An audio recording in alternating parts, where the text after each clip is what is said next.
Good evening, everyone. We are now at the end of our study for the book of First Samuel, today in chapter 31. Now, if you recall, yesterday where we left off was when David and his men were shooed off to send them back to Ziklag, and David and the men discovered that it was burned to the ground, and all the women and children and whatever they had was all taken away by the Amalekites. And so David and the men went chasing after them and rescued and recovered everything. And so the narrative ended at that point. However, that would be a sidebar because in chapter 29, the Philistines were marching to Jezreel to face the Israelites, led by Saul, for a major battle. And chapter 31 continues from chapter 29. And so it is important for us now to connect our thoughts from the gathering of the Philistines with the king of Gath, Achish, and many of these commanders, and they are all gathered with an all-out battle against Israel at Jezreel. And that is a very important battle. Verse 1, now the Philistines were fighting against Israel. The idea here is that um, the battle has started. And remember, the sidebar in chapter 30 was that we had disregarded whatever was happening at Jezreel. Now we're coming back, and the Philistines were fighting against Israel, and the men of Israel fled before the Philistines and fell slain on Mount Gilboa. Now, the idea of fell slain, you need to understand that this would be fatally wounded. That's the meaning. So fell slain, fatally wounded. And so they were all running away. This idea here is they were trying to escape from the Philistines. And so the warfare is quite interesting because if you recall, we have Mount Carmel, and then we have Megiddo, and then we have Mount Gilboa.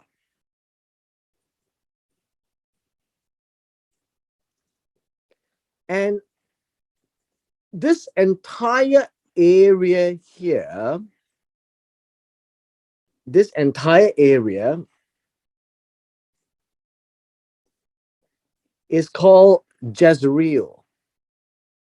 So let me just put it down, Jezreel. And so what we have found is that the battle was taking place here. The men of Israel were running away to Mount Gilboa. Jezreel is really an excellent place for battle because it is a huge strip of flat land. And many battles have taken place there. And so, depending on where you look, the place could also be called the plains of Megiddo or the plains of Jezreel. And Gilboa is right at the end of the strip of flat area. And so they were running away. So that's the picture you are seeing, running away. So the Philistines were really beating them. The Philistines overtook Saul and his sons. Now this word overtook, uh, overtook here in the Hebrew would be to, I guess you can say, to catch up,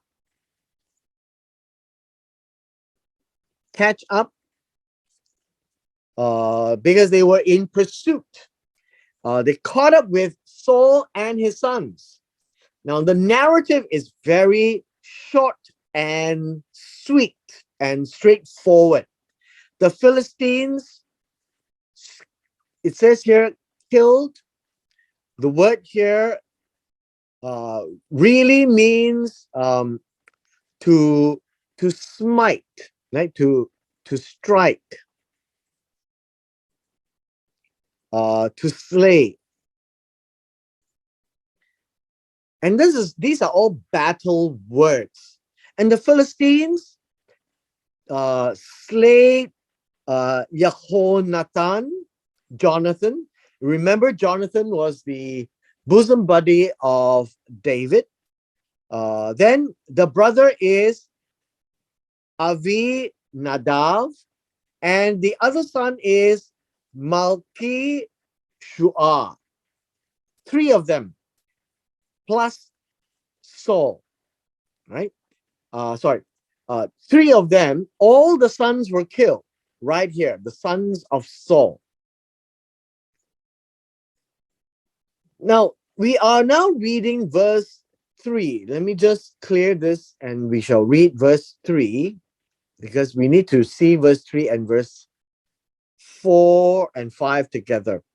The battle went heavily against Saul, meaning Saul is losing. The battle was in favor of the Philistines. And then you find that the archers hit him and he was badly wounded by the archers. Now, let me just point out to you some of these very interesting Hebrew words. It says the archers hit him. What are archers? Archers are men who are, I guess you can say, men who shoot arrows. Men who shoot arrows. Now the word shoot is from the word yara, of which we get the word Torah. And so you can see that the flight of the arrow is the direction where it is flying. And so yara literally sends the direction. And Torah would actually mean the instructions and directions of God because it comes from this word yara. And archers mean men who yara. That's what it means. Men who yara. And you notice this word here is from a word that describes the actions of shooting arrows. Now we find that the word hit him would be better translated as, I guess, found him. Now, how can arrows find a person? Well, in this case, remember, the Hebrew language is actually describing the vision, the imagery. And so if you have, say, Saul, right? We have Saul here. And then we have an archer. And the archer shoots an arrow. And the arrow finds the target, right? Finds target. And so this is describing that the arrows that the archers are sending out or casting out found him. That's what it means. Finds Saul. Now the text here also tells us that he was badly wounded by the archers. Now, all of these is really an English translation, But the literal translation is this. He was um, writhing in pain by the archers. And that's what it means. Writhing in pain is the description of the Hebrew word. Badly wounded is an English word that merely tells you in passing that, well, he was shot in some way where it was badly injured. But the Hebrew is actually describing that Saul was on the ground in great pain, right? In great pain. That's how it is uh, understood. And the great pain was caused by the archers who were shooting the arrows. So in the context, we understand that the arrows hit Saul and caused him immense pain, that he is crying in pain, writhing and twirling on the ground. Right? You just think of it that way. So understand the Hebrew is very visual in its description. And then Saul said to his armor bearer. Now, armor bearer are those are the, I guess you can say, his assistant who carries his weapons, his weapons. And so he tells the armor bearer, draw your sword, and this one is pierce me. Now, this is a very important word, is to thrust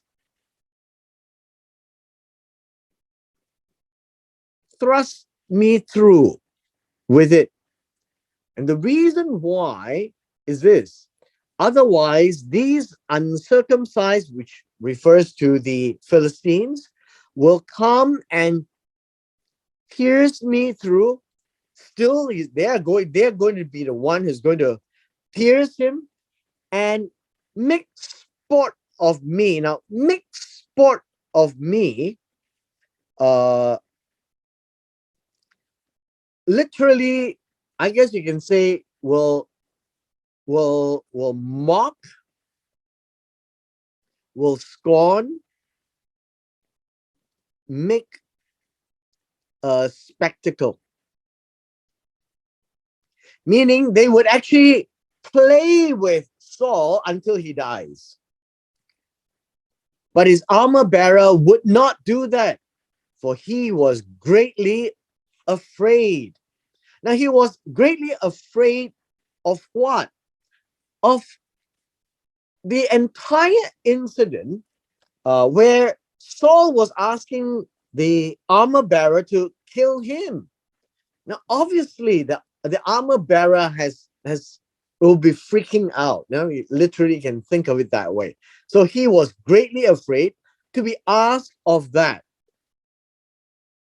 Now, Saul knew, and he took his sword and fell on it. Now, remember, all of these are what we call visual language. Visual language that Saul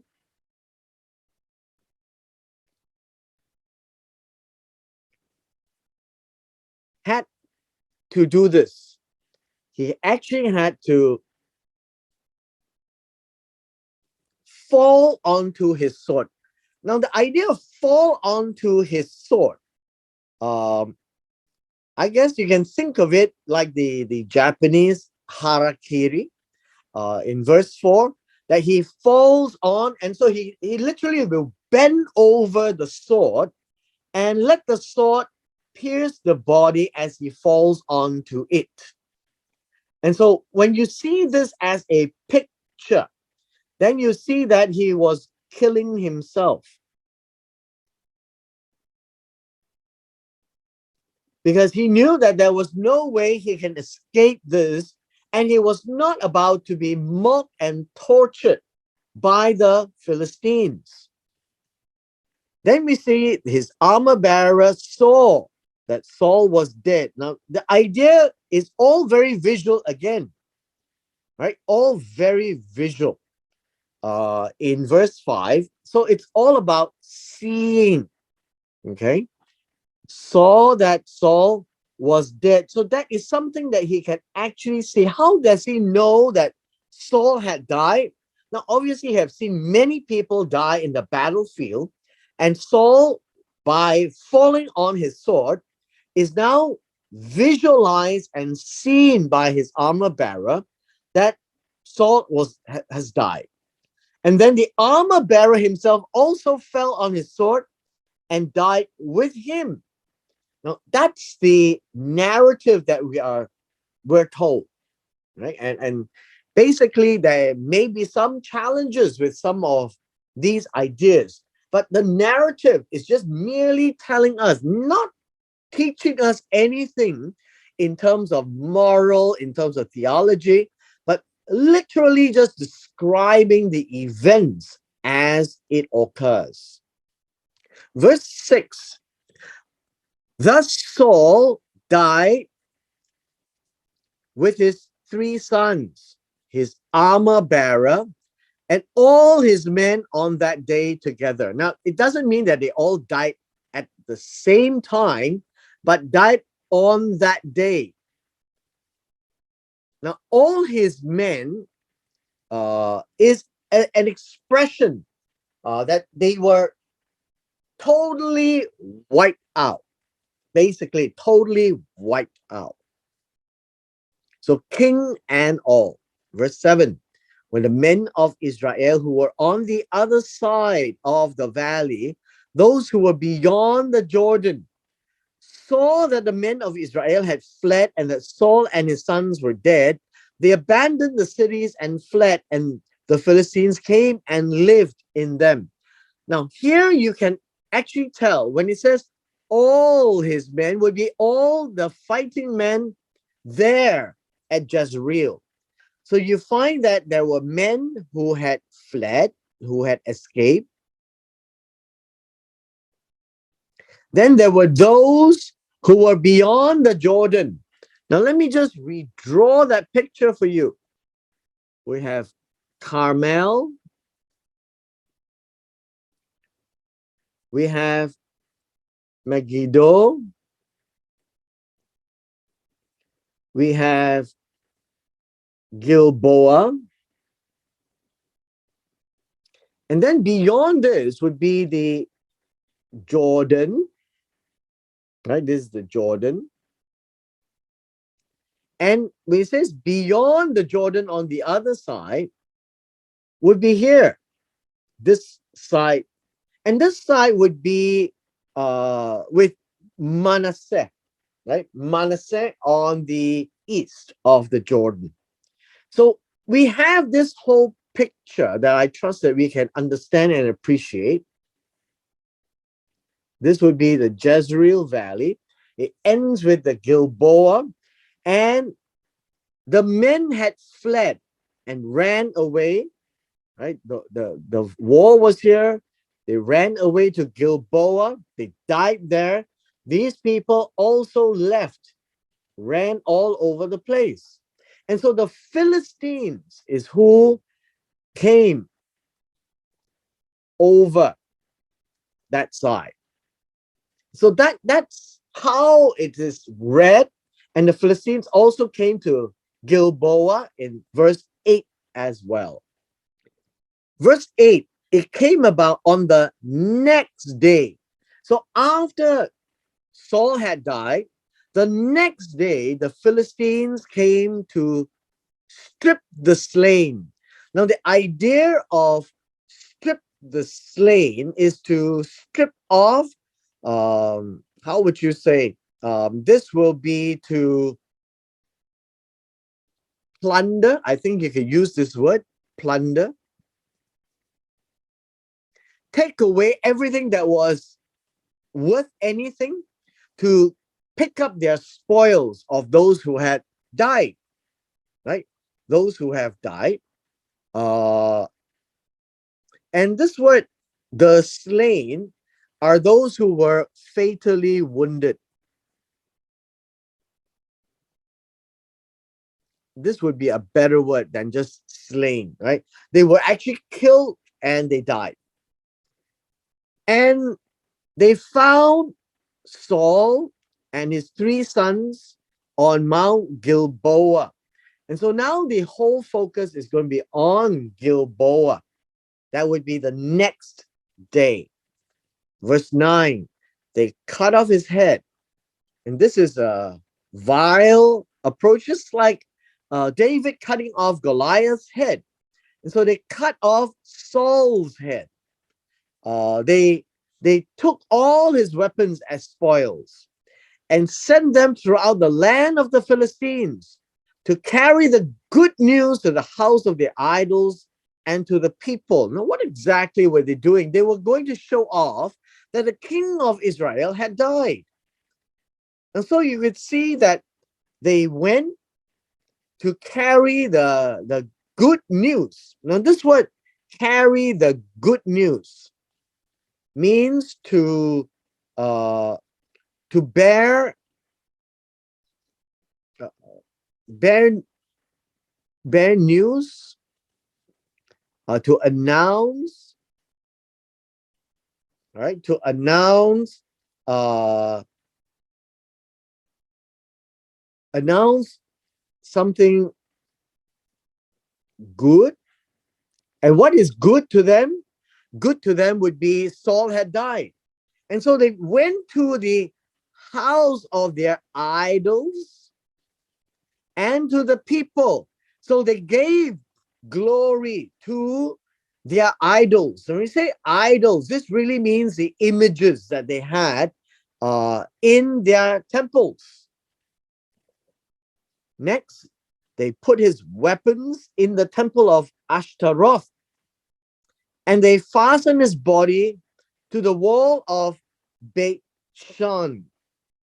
Now, what do you mean, fasten his body? The idea here is to, I think you could say that they pinned his body, right? They pinned his body to the wall of Beit Shan. And so if you had the wall,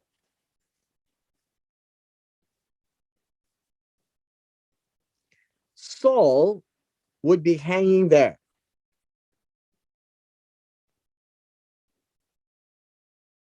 And this is a public spectacle.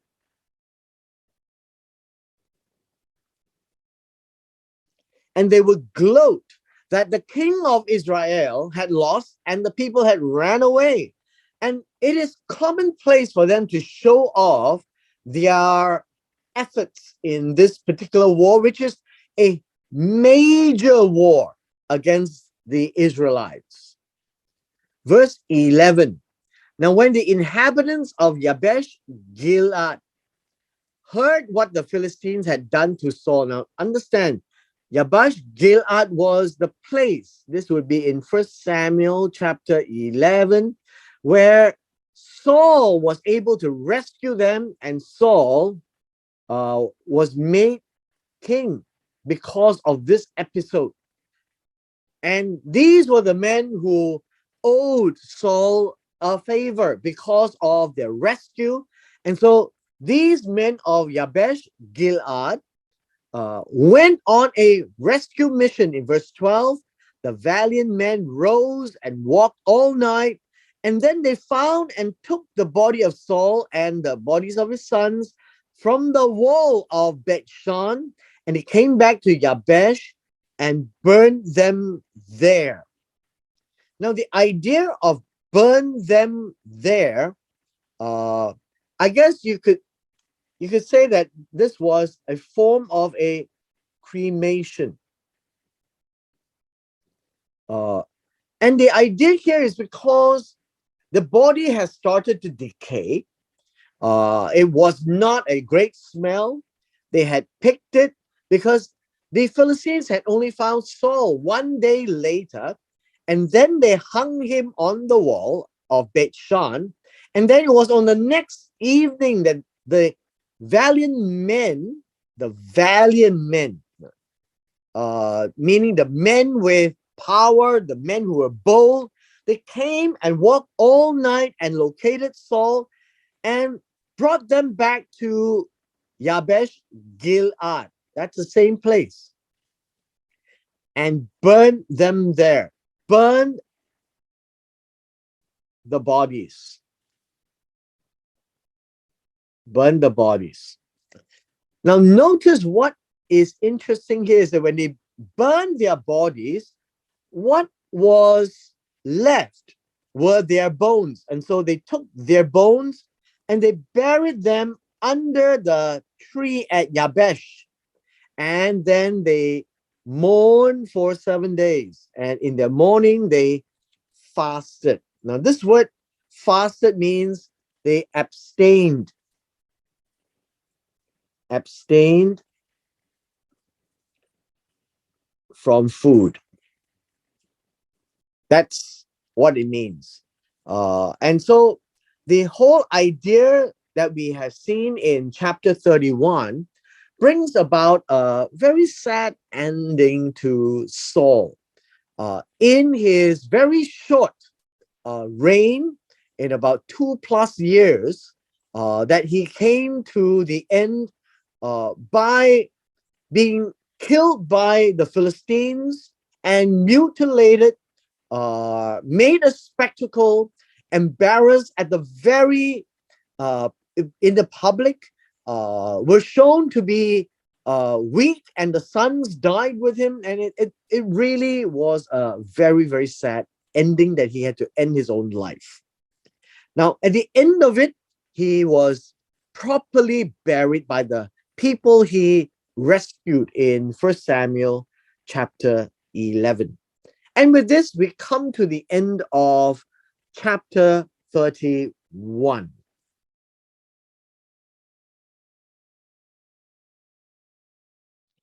We are commonly taught that the reign of Saul was 40 years, and are you sure only reigned slightly more than 2 years? Acts 13:21. Okay. We had dealt with this in 1 Samuel chapter 13, verse 1. I think if you go back and watch the video on 1 Samuel chapter 13, verse 1, I had addressed the fact that the text itself is very clear. Saul had reigned only for 2 years and a number of days. That's how it's been expressed. And if you look at the time where the ark was in Kiryat Yearim for 20 years, and if you read later on in 2 Samuel that David reigned for 7.5 years in Hebron, and he then took Jerusalem, the Jebusite stronghold, and then he moved the ark from Kiryat Yearim to Jerusalem, and that would be when he started to reign in Jerusalem in his almost the 8th year. And so at the end of the day, you find that there is no way that Saul can actually reign for 40 years, not the least in at least in the way we see the narrative in the Hebrew text, because of the fact that the ark was only in Kiryat Yearim for only 20 years and no more. And by the end of the 20 years, it was moved to Jerusalem, which then we find in 2 Samuel, which we will continue in chapter 5. All right.